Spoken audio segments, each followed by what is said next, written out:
弟兄姊妹平安，今天是2026年的6月5号。今天的经文是诗篇33篇第1节到12节，创世纪14章17节到24节，使徒行传28章第1节到第10节。今天要跟大家分享的主题是祝福。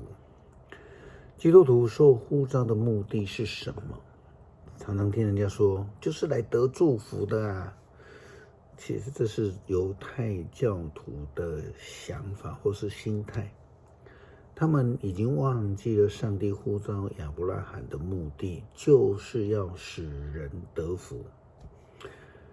基督徒蒙福也要懂得感恩，更要成为别人的祝福。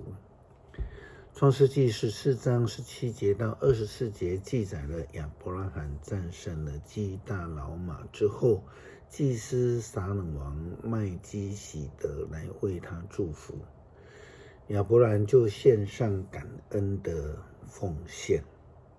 圣经记载这样说，亚伯兰打败了基大老马跟他的同盟的诸王，凯旋荣归的时候，所多玛王到沙维谷，又称为王谷，来迎接他。